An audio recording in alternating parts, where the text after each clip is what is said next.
Afternoon, everyone, and welcome. Thank you for joining us today.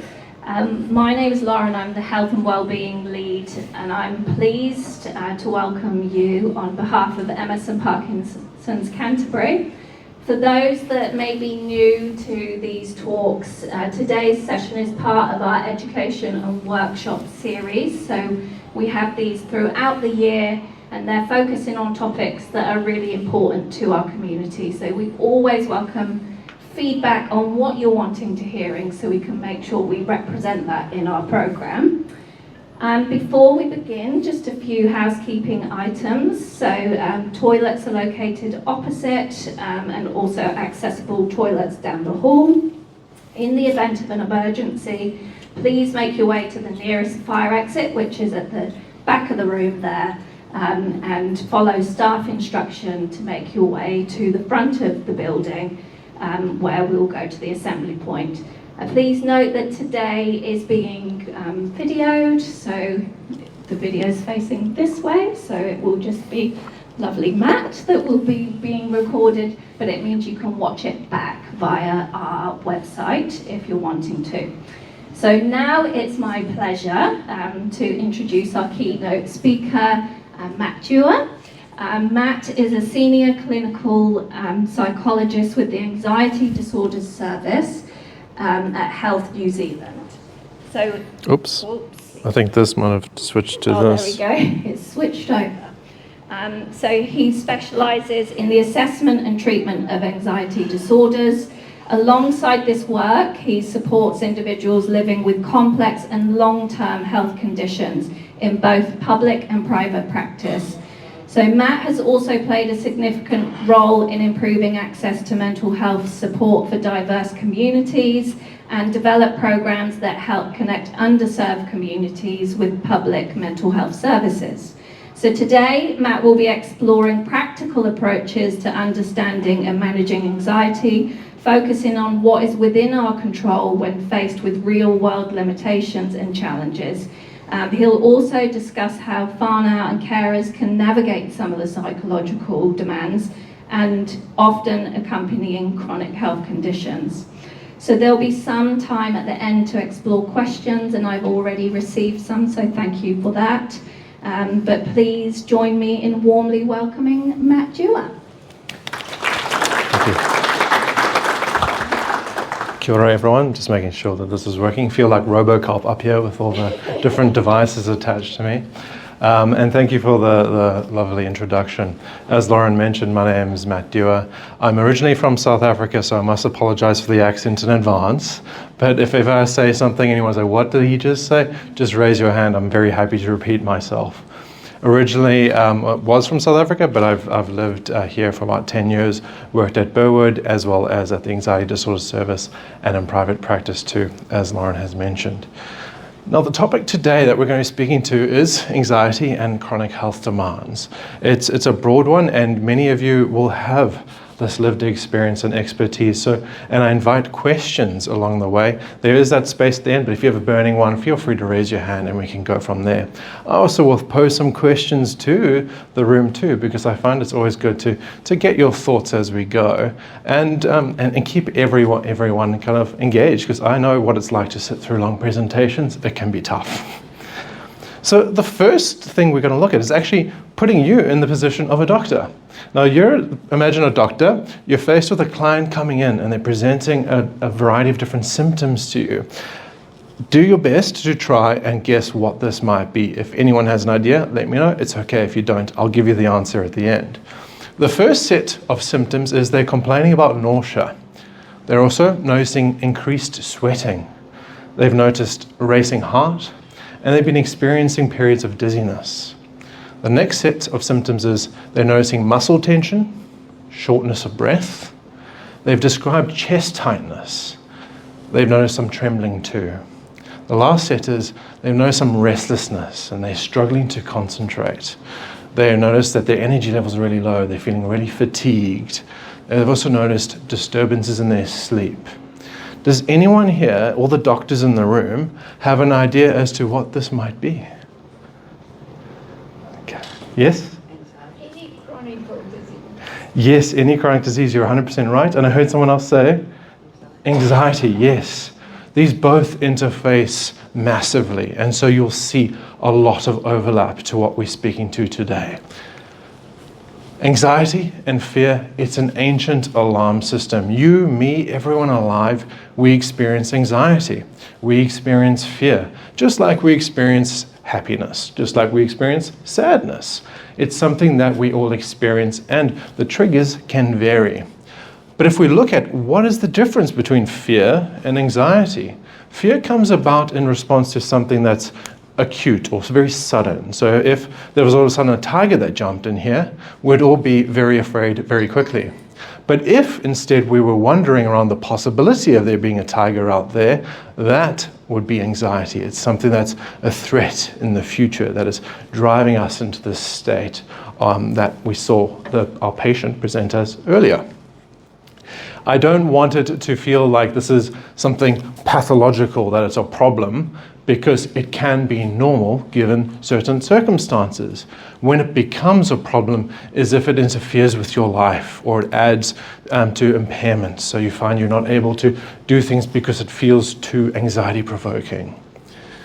And we know that actually it's not uncommon. Approximately 1 in 4 people in New Zealand experience an anxiety disorder at some stage in their life. Anxiety disorders, as Lauren mentioned, I do work at a place called the Anxiety Disorder Service. There's a wide range from things like panic, social anxiety, generalized anxiety, meaning general worry about anything. Things like OCD, PTSD used to be considered an anxiety disorder, but that's changed. And specific phobias, so being afraid of particular things. Dentists, for example, needles, for example, there can be a wide range. Now, I have here a picture of a man named Bob. He's a caveman from tens of thousands of years ago. I heard Bob was a very popular name amongst cavemen back then. So he's now needing to find food away from his tribe. His tribe says actually food supplies are low, we need to get some more. So what does he do? He travels out into the wilderness. He's by himself, he's looking for food. He thinks he sees an apple tree in the distance, but as he's approaching, immediately he notices this bush rustling. What might that be like for him? If we think back to those symptoms we described earlier, he'd be experiencing all of those. Yes, very terrifying. He's going to try and keep himself safe. He might be getting ready to run away. His heart rate's going to increase.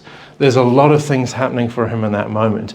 The system that's triggered we call the fight-flight system. Now, there's a whole extension to that. Technically, it's fight, flight, freeze, flop, fawn. We don't even remember those, just fight and flight for today. So if we think about the situation for him, it's absolutely terrifying. He's getting ready for this possible danger. These different symptoms that our patient brought forward earlier all served an evolutionary purpose. The nausea, what's happening for him is that blood is being diverted away from digestive systems, for example. If he had caveman McDonald's earlier that day, that Big Mac is no longer important to be digested if he's potentially going to be attacked by a tiger. Increased sweating. If it's a hot day, he needs to be able to thermoregulate. His heart is racing to get those essential nutrients to the parts of the body that are going to keep him alive from this possible danger. Muscle tension. He's got to get ready for this threat. His body's going to tense up. Dizziness, that blood diversion can also cause this response. Restlessness, he's going to be experiencing a lot of adrenaline in that moment. If he's going to need to get out of there, that adrenaline needs to be high. It's going to be difficult to concentrate in that moment. If we asked him to do some advanced mathematics, he's not going to do a very good job. Now, if he was in this area and he couldn't get away, with time, this is also going to take a toll on how he's feeling. He's going to begin to notice himself having difficulties going to sleep because, hey, there's a tiger next door. Or he might even be feeling tired. His energy is being drained with time because he's in this constant state of looking out for this tiger. It's very difficult and it can be very overwhelming. So in that moment, everything is saying, hey, get out of there. You, me, everyone alive today, we are the result of people like Bob, who if they did encounter a tiger, were able to run away and get back to the tribe and have children. Our ancestors successfully did this. Or they might fight it off. They might bring back the tribe. They might have a spear with them, a bow and arrow, and they're able to continue their line. There might have been some magical humans that didn't experience any anxiety or any fear, but I'll tell you what would have happened. Bob would have been there, and we'll say Jeremy was next to him. Jeremy's more chill. He's not getting ready to run away. Tiger jumps out. 10 guesses who's getting attacked first. Jeremy's gone. Bob goes back to the tribe. So what we're experiencing is a well-tuned system that we will notice. Unfortunately, our biology hasn't quite caught up to the 21st century. There aren't any tigers out there, well, at least not that I know of. And what we feel, though, is still in a similar level to as if there were a tiger. And that can be difficult when we're sitting with that on a daily basis or in response to things that might feel threatening. Now, if he were to find out, actually, this was a deer all along, what's going to happen for him? That fight-flight response is going to turn off. He's going to go back to his usual daily business, and he might be ready for the next day without feeling as exhausted because he's been in that state the entire time. Now, I want to introduce you to Bobby. Bobby is Bob's very distant relative. He's experiencing the same symptoms as Bob did all those thousands of years ago. Why is this? There's absolutely no tiger in the audience. At least I can't see any. Any guesses as to why? Public speaking. Public speaking, yes. Yeah, so in this moment, in Bobby's brain, every one of these people might as well have a tiger head. Because what happens is it is tied to a perception of threat. When we detect threat of any kind, someone judging me, excluding me, mocking me, brain detects threat, says danger, fight, or flight. What do? We trigger those symptoms that were described earlier.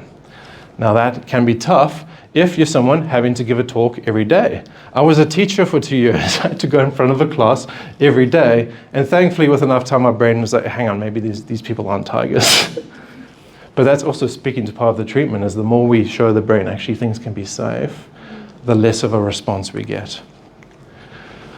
Now, when we're looking at perception, how we understand what's happening for people in these moments, we're looking at why is it that Bobby is viewing these people as a threat. He might have his own background, maybe someone insulted him or said something about his public speaking skills previously. His brain's like, oh, danger. This is a dangerous space. We need to be careful. And so we see a thought about the other people now informing what he's feeling. So that thought can drive things like fear, things like anxiety. Behaviors, he might say, actually, I'm not even going to go there. Or he might make sure he's got everything typed out and ready for the day. I have this purely for illustrative purposes. Physically too, like we looked at earlier, those symptoms that are experienced, this is all part of this interconnected whole. Creatively, the full fancy name of this is the cognitive behavioral model. No one here needs to remember that. But what we do also call it is the hot cross bun. 10 guesses as to why. When we're looking at this hot cross bun, we often can understand how these different things impact people, how it drives our day, what we're doing, and often you might hear a psychologist or a therapist saying, and how does that make you feel? We're often seeing this connection in real time. Now, thought also is something that is automatic. If I said, don't think of a blue elephant, don't. Is anyone here not been able to think of a blue elephant? Okay, no one's saying they haven't been able to. Yes, things happen in our environment that just automatically trigger a thought. There it is, blue elephant. And it's how we often respond to that thought that drives what we're feeling, what we do, what's happening in our body. So we'll be looking at thought a bit in the first portion of this talk, and then into some other strategies beyond that. But as I am a psychologist, I'm a bit more biased, and I do spend a lot of time working with thoughts. Now, I want to give you a few examples of just automatic thoughts, or automatic perceptions. Now, these are things that happen where actually we're not even thinking. We're not even have a sentence coming to mind. There's no thought. The brain is just talking automatically. Now, I do warn people, it's a picture of an X-ray, but I think it's illustrative. It's not an actual X-ray. I think they're just highlighting the point. But the X-ray is this. Now, this is a story in the pain education circles that is told very often. It's a story of a construction worker. What happened was he stood on a nail on his site. It went right through his boot. Absolute agony. He looked down. There's this big nail protruding on his boot. Very rough. What happened? They rushed him to the hospital. They tried to remove the boot. They couldn't. He was in too much pain. What did they do? They had to cut open the top of the boot. They cut it open, they pried it open, and what did they find? The nail went between his toes. No damage whatsoever. But what had happened in that moment? He looked at this nail in his boot, his brain had done the math. It said, that is bad. That's bad news. We need to get you to do something right now. So that thought or that perception is now driving what he's feeling, and he is getting help straight away. There's that hot cross bun in a sense. Now, whilst trying to find a picture of this, I actually encountered an article online with a doctor talking about a patient they had encountered that highlighted this very case. And their example, it's a little bit gross, but they had noticed they had a patient coming in complaining about pain in their digestive system, saying actually they've noticed they're having a red stool, and they were really concerned around what this meant. They complaining about pain, saying I need help straight away. They sent for analysis and they came back. Turned out this man had been eating a lot of beetroot. But this just shows that power of that perception, what happens automatically. Now that's something we might not be able to necessarily know straight away, but if we looked at a more common example, you're driving your car or you're in the passenger seat with someone, all of a sudden a car comes speeding right behind you, then next thing it turns, swerves off and dashes off into the distance. What kind of thoughts would people be having in that moment about the red car? Right, you don't want to think about it. And some of those thoughts I often hear people aren't comfortable saying aloud, because they can be a little bit rude. Oftentimes, our thoughts go to the worst case scenario. The fancy phrase we use is the negativity bias. It means that you, me, everyone alive looks at the worst first. And the reason we look at the worst first is like Bob, if we said, oh no, it's probably a deer, she'll be right, we're not going to continue our line. So we have this bias where we're looking at the worst thing first. In this scenario, the car cuts off. He did it on purpose, that these boy racers are getting out of control. There might be a lot more expletives that I won't repeat. I know we're being recorded. But the things that are happening for them in that moment, it might be feeling anxious, might be feeling angry, frustrated, might be the behaviors we're doing, the actions, might be hitting the horn. There could be a variety of different things happening. And our heart rate might be going, our breathing change. We're getting ready for that fight, flight response. Road rage, 100%, yes. But interestingly, would our perception change of car number 2 if we saw someone who looked like they were in labor? Or if we saw someone was bleeding out in the front seat? Would we be hitting the horn? No, our perception has changed around the same event. But oftentimes, automatically, we see that worst situation first, and in that leaves us carrying that for the rest of the day, which can be pretty tough. Whereas we also don't want to be super Pollyanna and pretend, actually, no, everything's always got a positive explanation. There's a very real possibility that it could be a reckless driver. It could be someone distracted and they're actually being irresponsible on the road. That is a possibility too. Interestingly, when we used this example in a group therapy setting, we had a lady who said, Matt, that's so weird you say that, because I got road rage yesterday, and then I realized actually, because someone had cut them off, and I realized I was driving right next to the hospital. And I was like, well, I've been using this example for a good while, but here's proof that it actually does happen. And that's what we're looking at, is actually when these things happen, catch where our mind goes or where our thoughts go. If it goes to the worst case scenario, take a moment to say, okay, wait, hang on, I know what's happening. My brain and body is trying to keep me safe, or it's trying to get ready to fight off that threat.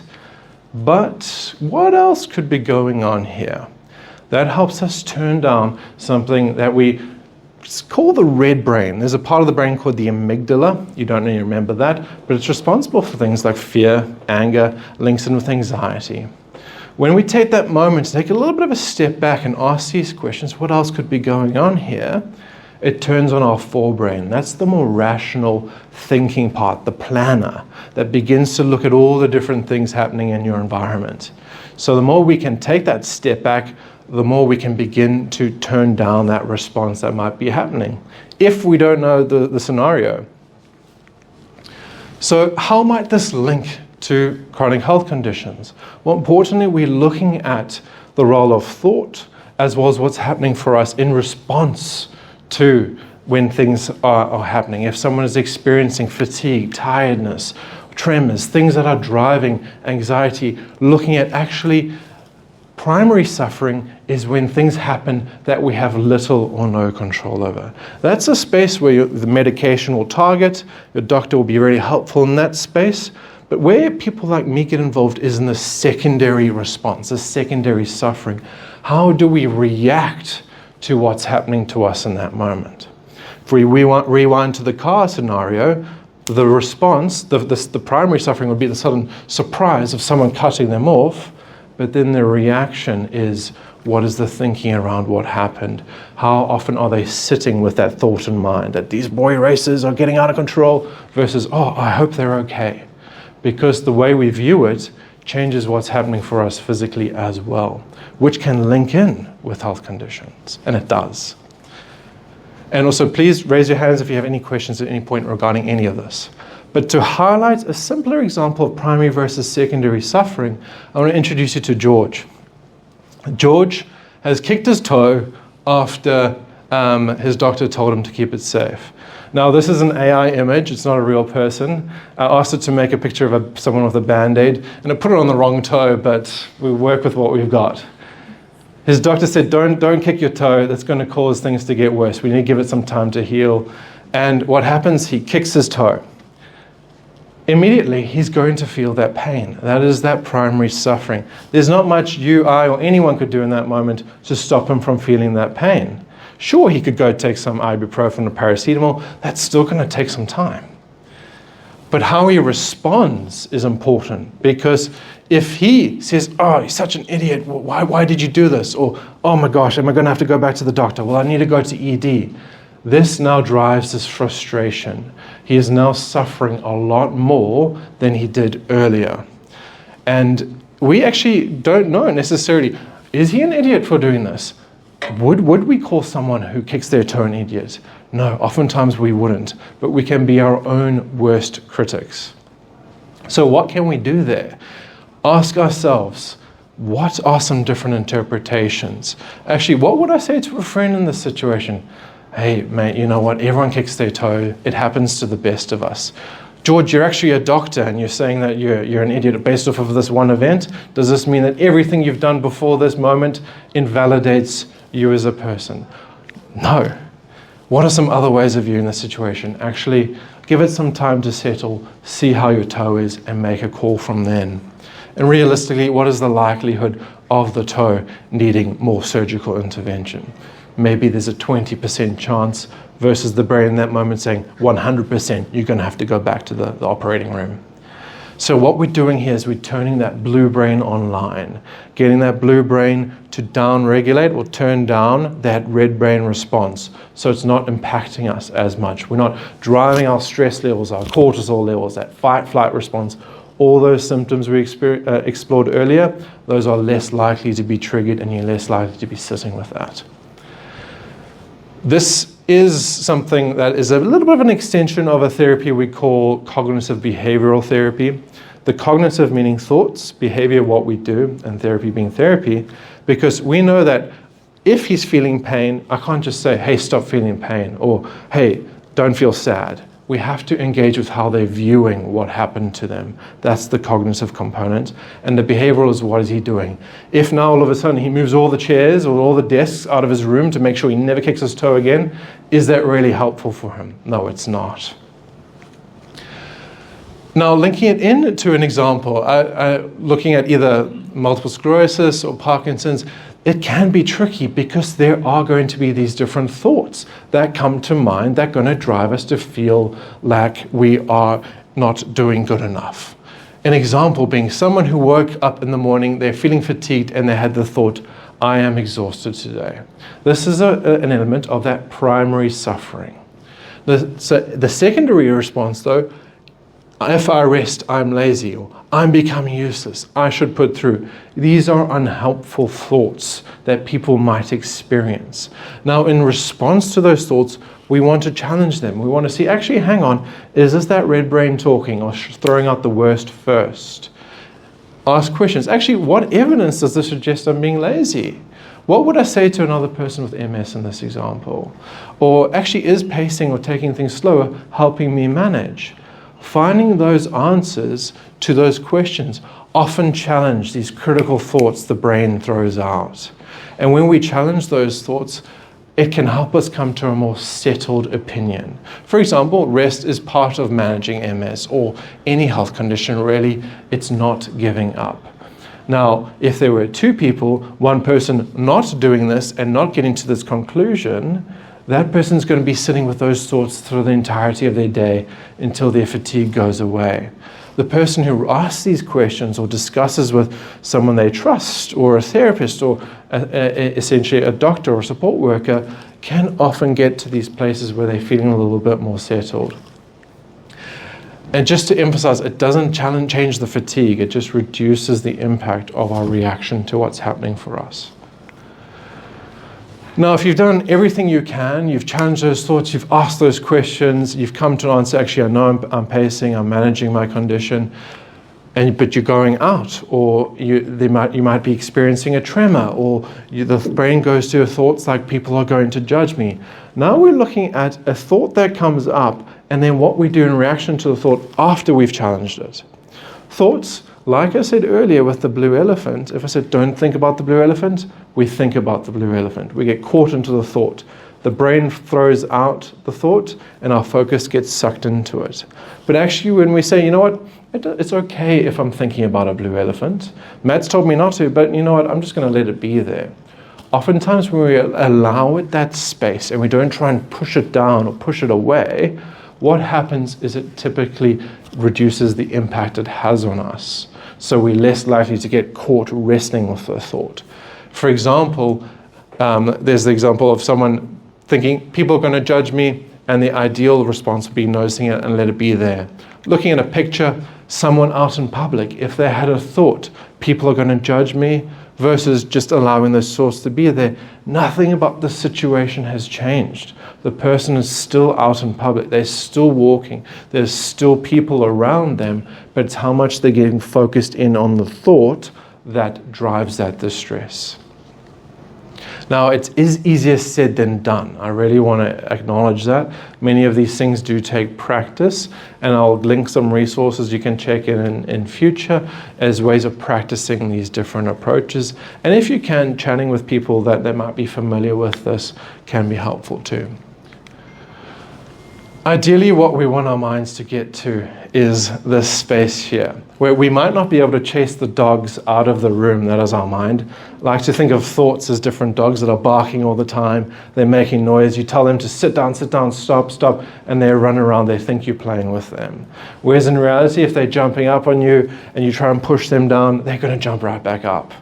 If we allow them the space just to do their own thing, let them run about for a bit, but not responding to them, eventually what happens is they settle down. They'll take a seat. They might jump up again, try and get your attention, but the more we allow it just the space to do what the brain does, the less control it has over how we're feeling. So a bit of a summary slide is, when something is within our control, check in what our thinking is doing. If it's going to the worst first, see, actually, are there other ways of looking at this situation? If we avoid things, actually, I don't want to go out because I'm worried I might feel worse. Actually, trying to see, is this anxiety speaking, or is this advice that someone has given me that I trust? Having daily routines, pacing, and coping strategies. Doing things that you know help you manage, and the more you do that, the more your confidence builds. Communicating with those people involved in your care team to help you out. Then looking at that acceptance or detachment, these are the things that are outside our control. We can't do too much about, but allowing it to be there and not getting sucked into those thoughts when they are present. Once more, we want to really emphasize, I understand it's easier said than done, but the good news is some practices, and we're looking at, there's one called mindfulness-based meditation. Actually, with repeated practice, after about 3 weeks, we begin to see changes in the brain. Less activation of that red brain, more activation of that blue brain, which means we're not getting sucked in as strong, but it does take a bit of practice. And once more, bringing it back, just to actually, what might I be thinking here? How is this affecting me physiologically? What's happening for me emotionally? And what am I doing? Now, this is one model we've spoken to. As I mentioned earlier, my focus is a lot on this cognitive behavioral model as a psychologist, but there are broader ones. A much broader one that we look at is something called the biopsychosocial model. You don't need to remember that. Biology, psychological, and social being your social. These different things interact to inform how we are, in terms of our overall health. We know what's happening for us socially is very important. If anyone's had a family member move overseas or leave suddenly, it impacts us massively. Biology, these are things happening with our medical conditions, impacts of drugs, and the psychological health are things like how we're responding to what's happening for us, like I was speaking to earlier. These are things that I often focus in this space, but inevitably there's this overlap there because we are all operating in a biopsychosocial space. So beyond just the psychological tools, some simpler ones, and we won't have time to go through them, but I'll give you a brief overview. Are breathing strategies. People often think breathing, I'm doing that naturally, it's fine, whatever. But actually when we look at it, if you look at infants or children, I have a 2-month-old and his breathing is, his whole stomach is moving. Whereas we look at adults, we're often breathing from the chest. That isn't actually so helpful because we're not getting as much oxygen as we could. We're not actually activating what we call the rest and digest response. The fancy phrase is the parasympathetic nervous system. You don't need to remember that, but the important thing that you could remember is the rest and digest system helps turn down the fight and flight response. If you think about it now, if a tiger came in here, we would be breathing in suddenly, getting ready to run away. None of us would be going, It'd be very unusual if we did, and I'd love to talk to you if you did. But that's what we're looking at here, is sending these signals to the brain that actually, look, when we breathe low and slow, the brain begins to say, hang on, we thought there was a tiger here, but he's breathing in a way that suggests there is no tiger. Maybe we actually are safe. And maybe that anxiety that we have at a 7 out of 10 right now, we could turn that down to a 3 or a 4. So some of the strategies that we do look at is what's called controlled diaphragmatic breathing. So diaphragmatic, that low and slow, breathing in roughly for 3 seconds, holding for 1, and then out for 4. We want to get it out just a little bit longer than the inhale to show the brain things are safe.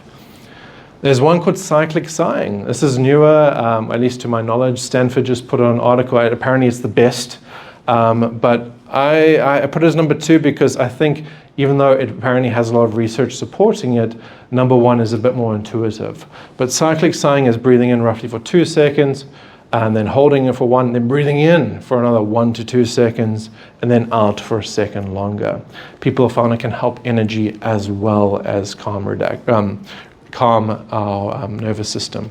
And just to show I'm not lying, there is the article from the Stanford Medicine magazine.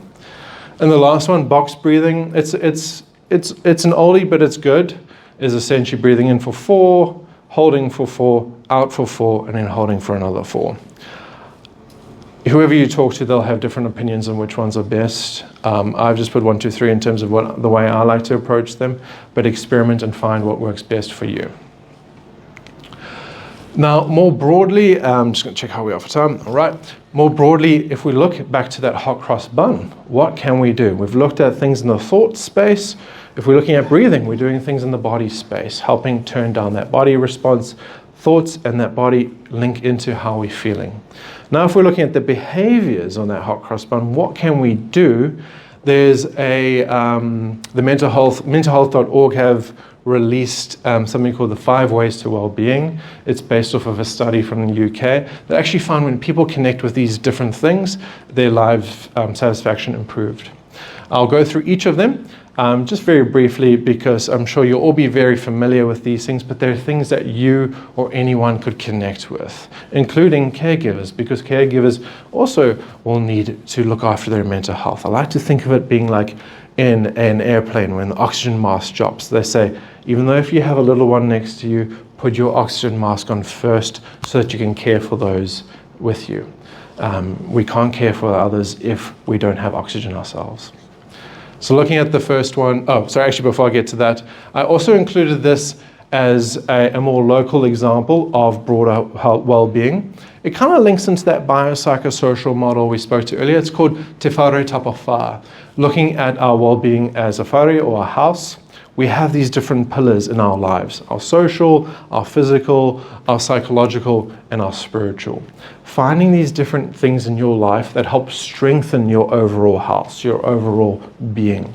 So, spiritual can be anything. It can be connecting with nature. Even some people describe listening to music as spiritual for them. Social, those people or supporters in your life. Psychological, kind of what we've been speaking to now. And then physical, eating well, doing what you can in terms of sleep or exercise, obviously within reasons. Now this, I put very briefly, you don't need to focus too much on this, but what I want you to focus on is the AMP. So AMP, it means that when we get a boost to our mood when doing new things, if it brings us a sense of achievement, mastery, so we're getting better at something, and pleasure or enjoyment, we notice people are more likely to get a feel-good hit from it.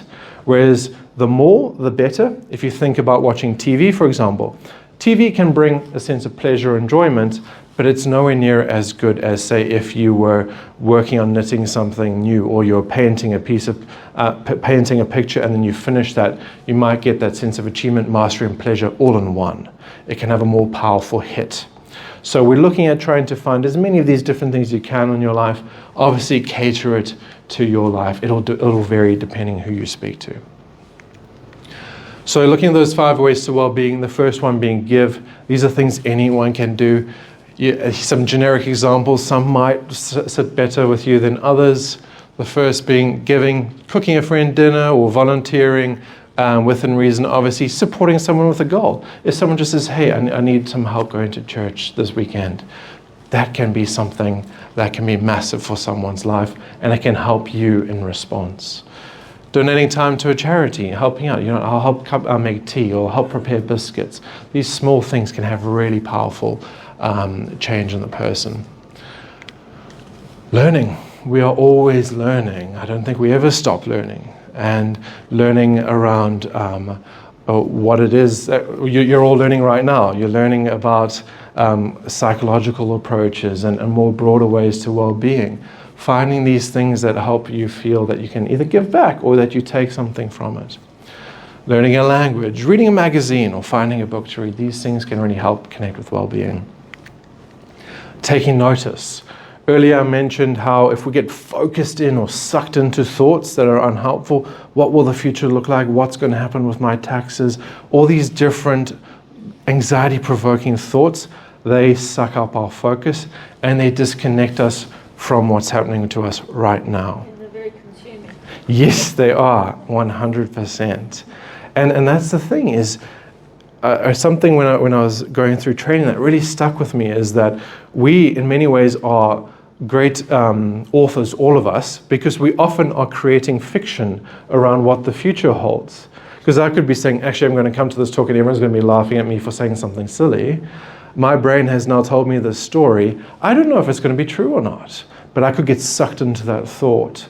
Whereas in reality, I'm only ever in one place. Not the future where my brain's going, or the past as to how a previous talk might have gone, but I'm only ever here in the present moment. And connecting with what's in front of us now can help us not get sucked into things from the future, because the future is where anxiety really loves to thrive. It's saying, hey, that tiger's going to be coming. Or if we get stuck in the past, oh my gosh, how did I not do this? Or how did I not X, Y, or Z? So we want to stay connected with where we have control, and that's the present. And so doing that through nature can be fantastic. What do you see, feel, hear, taste? Taking a moment to list the things you're thankful for in your life. Cooking a meal, enjoying the taste, enjoying the scent. Looking at these different things that really help you connect with the here and now. It has been proven time and time again to really help with our overall mental well-being. Being active. Now, I know this is obviously within reason, but being active can simply be just going outside and taking a breath of fresh air. It could be taking a brief stroll with someone close to you. It can be anything that just gets you moving a little bit.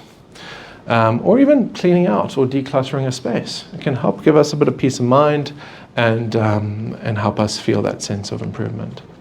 Connecting, I'm sure many of you will realize, being in this space, the importance of connecting with friends or people going through similar difficulties. Similarly, connecting with supports can be massive. Reaching out to an old friend, and I say friend, sometimes people reach out to someone from the past, and I'm like, no, make sure that this someone is going to help improve your overall well-being. Emailing or chatting to someone, or practice active listening. Sometimes we love to tell people around what's happened in our day, but it's a two-way street. And when we focus on what the other person's saying, it can help us stay grounded in the present moment. Now, just to begin to wrap up, because I know we're almost at time, at least to leave some time for questions, but looking at spaces for further support. Now, there's a breadth of them, and you're already connecting with a very important place. But if you're wondering, hey, I'd like to talk to people around anxiety, or you might have even noticed that some of these things around anxiety might fit with your own situation, that's okay. Connect with your GP, chat to them. They can often connect people with places like brief intervention counseling. They have people called health improvement practitioners. That can just be a space to talk around what's going on. If you can, connecting with a therapist, that we know that there are ways of helping improve many of these difficulties. Even if you don't feel like actually, you know what, I don't think I have an anxiety disorder, I don't think things are overwhelming, but I'd just like to learn some different ways of managing day-to-day stresses. All power to you. I don't think you'd meet a single therapist that wouldn't be pleased to help.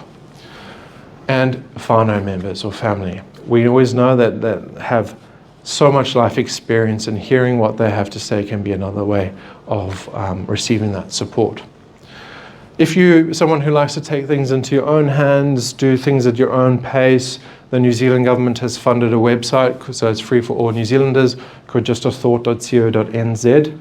They have free online programs that follow that therapy I mentioned, cognitive behavioral therapy, and they have a wide range. They'll have things from insomnia, so if you're struggling to sleep, things to anxiety, to goodness, you name it. They've got a lot, and they're really good.